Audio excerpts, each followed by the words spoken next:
picked it up. I think my mate and I, Anthony, worked out that over 10 years we shoveled about, I think it was about nearly 1,000 tons of elephant poo, elephant dung, elephant feces, elephant scat, whatever you like to call it. There's all different words for it, but it's a really important part of the bush that we look at constantly. And as a zookeeper, it was basically the topic of conversation most mornings. You can tell a lot from an animal about an animal's health from that, but also it's a great discussion point in the bush. And I really want to show you something about hoofed animals. We might not be able to do it right now, but I might work towards that this afternoon. I just want to find you a selection of different dung. And I want to do a little comparison for you.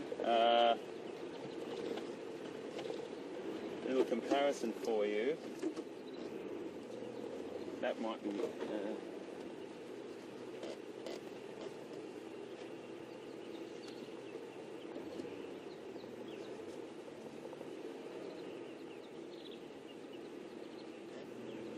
No, I need to get the right ones.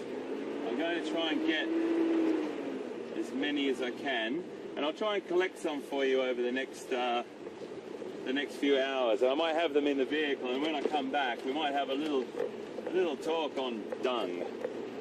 It's a really incredible thing to see what these animals eat, and I'm only talking about the hoofed animals. So I'm not talking about the lion and leopard and things like that. That's a little bit of a different conversation. But let's discuss that this afternoon, and I'll get a selection of different dung to show you, and then we can have a really good look. Talking of dung, have a look at that.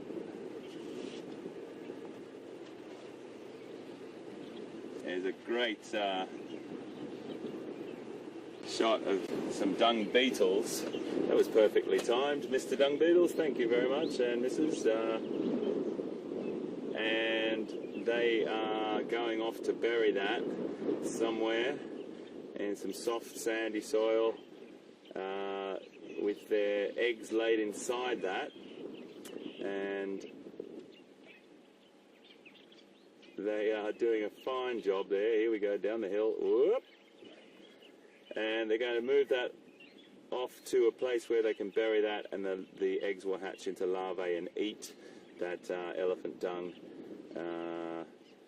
And they actually eat elephant dung, and it's basically their food source. Some particular species of dung beetles live within the dung.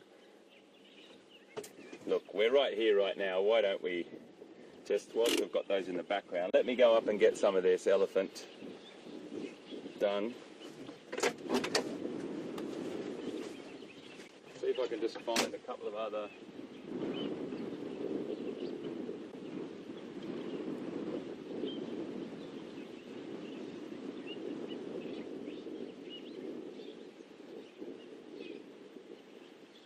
fantastic little guys.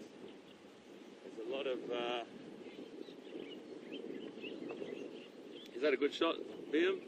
Yep, right there for you. Beautiful stuff. Bear with me for a second. I'm trying to look for some other matter. Stay there. I've got some other stuff here which is good for me.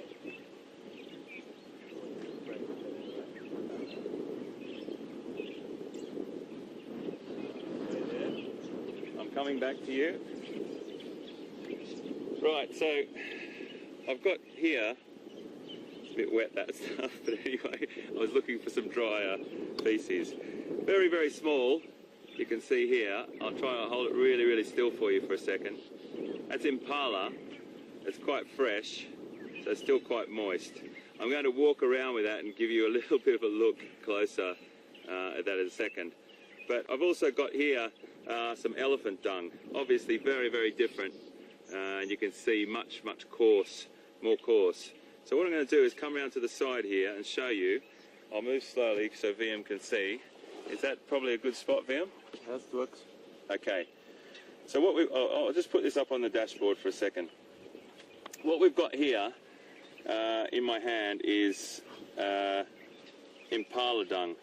And if I break that open now, It's going to be a really tight shot for you. I'm not sure how good you, sorry, not how good, but how tight you can get on that, mate. And I do apologise. It's, can you see there's quite a fibre, very, very fine fibre in that? Yeah? Do you want me to move closer? We might lose focus. We can try. I can try that for you. If that, I can, you might be able. It's out of focus. It's out of focus? Okay, I'll just come back here. The whole point I'm trying to get across to you folks is that this is a very, very fine used vegetation that has been, you know, passed through the animal system. This is an impala feces or dropping. Little tiny ball, very, very efficient, very compact. I'll try and find a drier one for you in a second. But tiny, tiny fibrous sort of bits inside that, okay? Now I'm just going to pop that just there, and I'm going to bring something else into shot. Have a little look at this. This is elephant dung. Very, very different.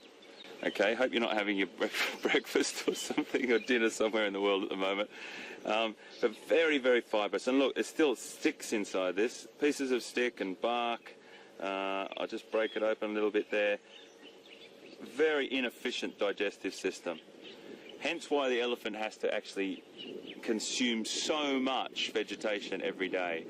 Bark, roots, grass, leaves, sticks, and a very inefficient system. Whereas the impala is an incredibly efficient digester. Now, I'll just try and find one down here for us, a little bit better. Okay, that's better, that's better. Have a look in my hand here, folks, now.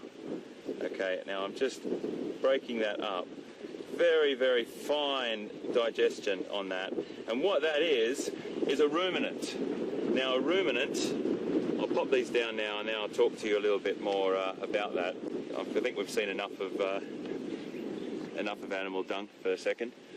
A ruminant is one of the most efficient and most successful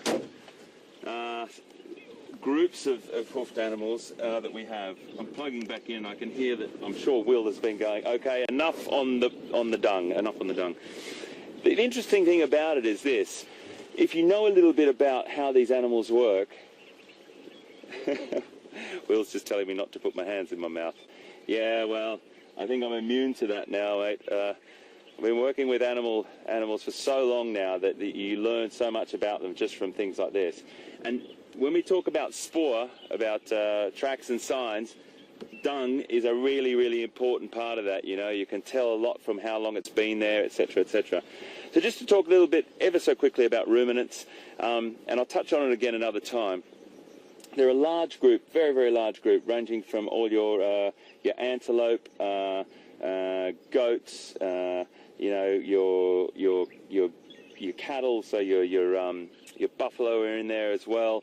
And they're animals that have an ability to regurgitate their food and chew it over again. So they've got a 4-chambered stomach, and they bring it up from the rumen, the first chamber in that stomach, and chew it over again. Now, on the teeth of a ruminant, they've got molars at both sides at the back, and they've got incisors at the front, but none on the top. They've got a hard crushing plate.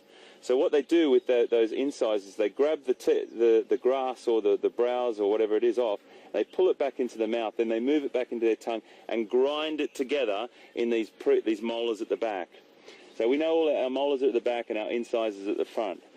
Now the reason for that is that they don't use those teeth at the front other than for removing food. And then what they do is they grind it up, pardon me, swallow it, and have the ability to bring it up again and chew it over again, maximizing the efficiency. They've got an incredible set of bacteria in their gut that breaks down cellulose, which is a very, very difficult thing, plant fiber, plant cellulose to break down, and then they can turn that into carbohydrate or into sugars and then start to get energy from that.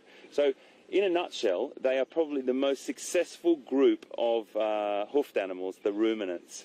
They're the impala, they are the wildebeest, and so on. Those big numbers of animals that graze massively and browse off all the vegetation.